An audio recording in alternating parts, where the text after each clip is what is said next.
Esto nos hace ser misioneros.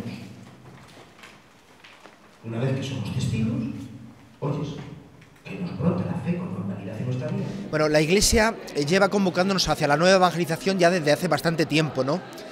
De hecho, si miramos con detenimiento, la convocatoria hacia la nueva evangelización se remonta al propio Concilio Vaticano II, cuando la Iglesia toma conciencia de que el mundo ha sufrido una evolución social, cultural y religiosa y que el Evangelio debía ser anunciado de una nueva forma, con un nuevo vigor, en este tiempo nuevo.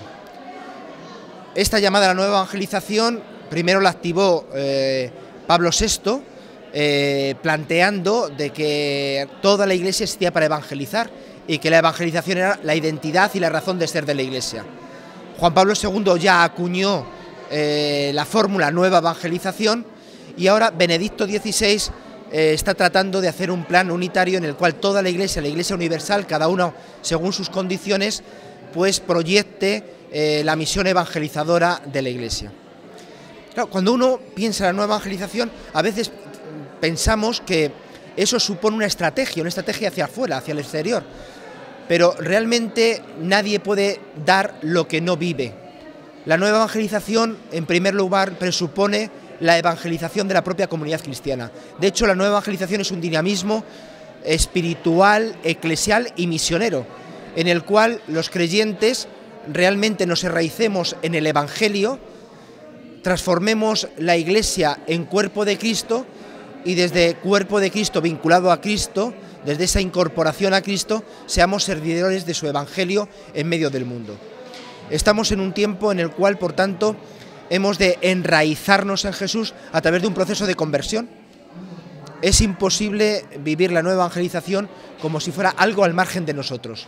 Necesitamos vincularnos a Cristo, convertirnos al Evangelio de Cristo, viviendo constantemente toda nuestra vida delante de Dios. No podemos vivir el divorcio que en muchas ocasiones vivimos entre fe y vida. Una cosa es lo que confesamos, celebramos, decimos creer en comunidad, y otra cosa es las avatares, las circunstancias, la cultura que mueve cotidianamente nuestra vida.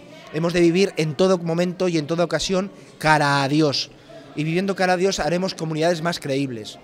Y es a partir de ahí donde surgirá, como decía Juan Pablo II, desde ese nuevo ardor, pues surgirá un nuevo lenguaje y unos nuevos métodos, una nueva expresión de ser Iglesia, de modo que podamos actualizar de una forma creíble el Evangelio en nuestro tiempo. Tenemos que intentar realmente que el Evangelio sea algo vivo, que dé vida a la gente que en estos momentos está tan necesitada de buenas palabras, de buena esperanza, de un sentido y de un fin en su propia vida. ¿Se diferencian en algo de las parroquias y comunidades de 1908? Ciertamente, lo primero, los catequistas tienen que incorporarlo siendo creyentes. Si la máxima es que nadie puede transmitirlo aquello que no vive, pues los propios catequistas, que tienen que permitir hacer eco de la palabra en la vida de aquellos a los cuales tienen que evangelizar, tienen que catequizar, pues ellos tienen que de alguna forma dejar que esa palabra haga eco en su propia vida.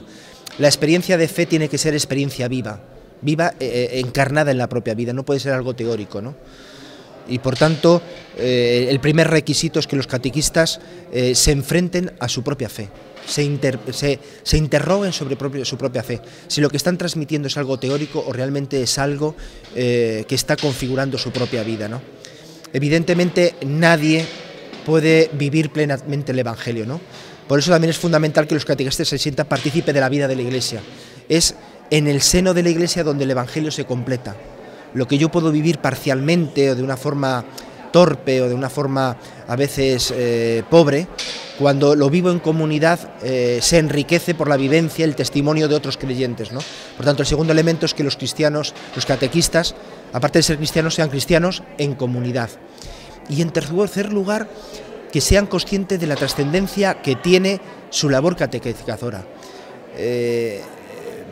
Por el ejercicio de su catequesis, los niños, jóvenes o adultos que ellos están catequizando se van a encontrar con Jesucristo.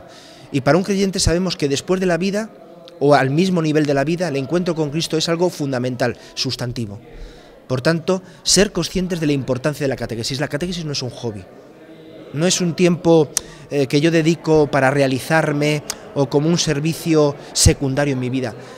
Es que de una buena catequesis va a depender que esa persona se encuentre o se encuentre con Cristo, tenga o no tenga sentido su vida, sea o no sea feliz, acceda o no acceda a la salvación. Por tanto, ser creyente en comunidad y dar una buena catequesis, saber el contenido y saber también la pedagogía de la fe para poderlo transmitir.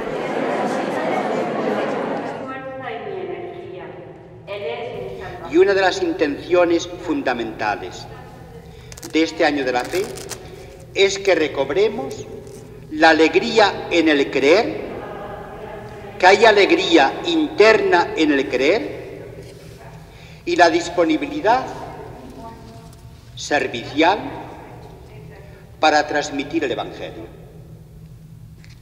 Necesitamos diariamente que el Señor despierte en nosotros el gozo de haberlo encontrado. Evidentemente necesitamos también, cómo no, saber de qué hablamos, conocer bien de qué se trata, que nosotros no nos inventamos el Evangelio, ni el Evangelio tampoco se resume en unas actitudes genéricas. Pues claro que queremos ser buenos, pues claro, y queremos que también nuestros catequizandos y catequizados lo sean, pero no basta.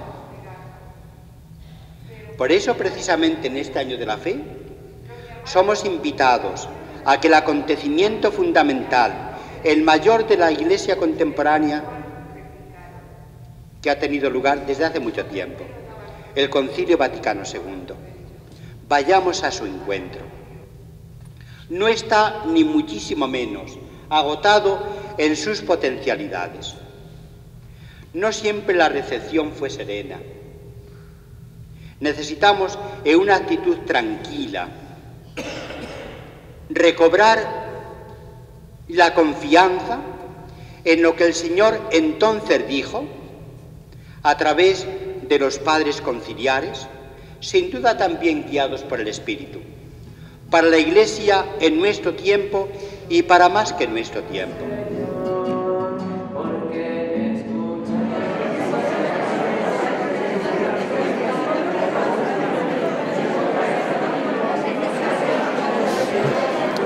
Bueno, el primer gran problema es la indiferencia. La mayoría de los jóvenes, por ejemplo, por decirlo, adolescentes y jóvenes, no vienen a nuestras parroquias. Por tanto, la gran mayoría son alejados.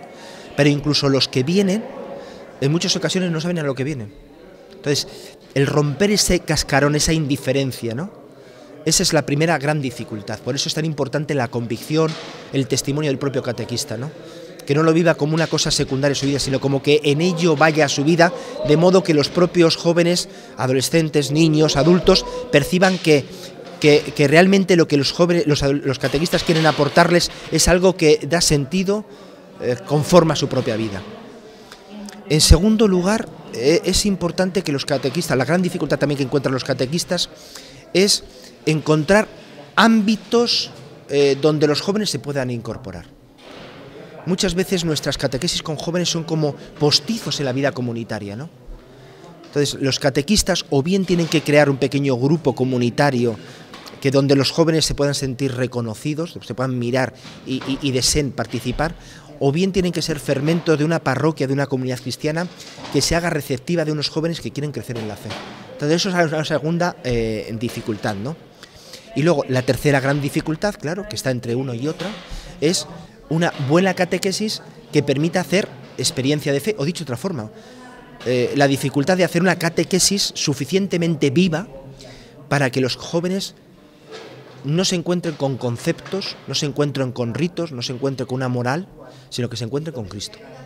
Que es verdad que a través de Cristo encuentran con la verdad, se encuentran con la celebración y se encuentran con el seguimiento, pero es Cristo en el centro, ¿no? Cómo ayudar a que Cristo esté en el centro de la catequesis. Eso a mí me modo de ver son como los tres grandes retos que tienen en estos momentos planteado los catequistas de los jóvenes, pero catequistas en general. Necesitamos también una especie como de pedagogía maternal o paternal. Adaptarnos a aquella persona, a aquel grupo, a aquella sección, a la que queremos transmitir el Evangelio. La pedagogía catequística tiene mucho que ver con la Iglesia como madre que quiere enseñar a sus hijos a vivir. En este sentido, la transmisión de la fe debe llevar consigo una actitud humilde. ¿Por qué no vamos a hacer un esfuerzo para adaptarnos? Para que se nos entienda, para establecer una comunicación vital entre el niño, la niña, el adolescente, el joven, el adulto, según las diversas oportunidades para la catequización. Catequicemos también con la adaptación pedagógica necesaria, la que también el desarrollo incesante de las ciencias pedagógicas nos van ayudando y nos proporcionan, pero es un medio para transmitir el Evangelio, para transmitir lo que nosotros, como decían los apóstoles, hemos visto y hemos oído. Es una actitud de nosotros la que el Señor nos pide de cara a los catequizandos, que debe de ser una transmisión que vaya formando comunidad, una cadena ininterrumpida de generaciones que creen el mismo Evangelio y que lo transmiten también en las coyunturas que vamos teniendo. O que no es para por ahí, ¿me explico? Porque tenemos que ajustar la idea. Pues el primer mensaje de esperanza, bueno, es un mensaje doble, es un único mensaje doble. Primero, Dios sale al paso de la vida de los jóvenes. Dios no está lejos de los jóvenes, ni de los jóvenes ni de nadie. Nosotros creemos que nuestro mundo ha expulsado a Dios, pero es que nuestro mundo está en las manos de Dios. Por tanto, Dios está en medio de nuestro mundo, está en medio de la vida de los jóvenes, está en medio de la vida de los adultos, en la vida de los niños. Por tanto, Dios ya está ahí. Dios no es ajeno. Nosotros no tenemos que llevar a Dios, Dios ya está. Y en segundo lugar, los jóvenes, adolescentes, adultos, niños, aún sin saberlo, aún rechazándolo, están deseándose encontrar con Dios. Dios es lo mejor que puede pasar a alguien. El encontrarse con Dios, el reconocerle como Padre paternal, el reconocer su cariño, su misericordia, su cercanía, eso es lo mejor que puede pasar al joven. El mensaje, nuestro anuncio de Dios, es algo que el joven lo está esperando, aunque aparentemente no lo espere o aunque aparentemente lo rechace. Por tanto, la convicción, Dios está, y Dios es lo que espera el joven.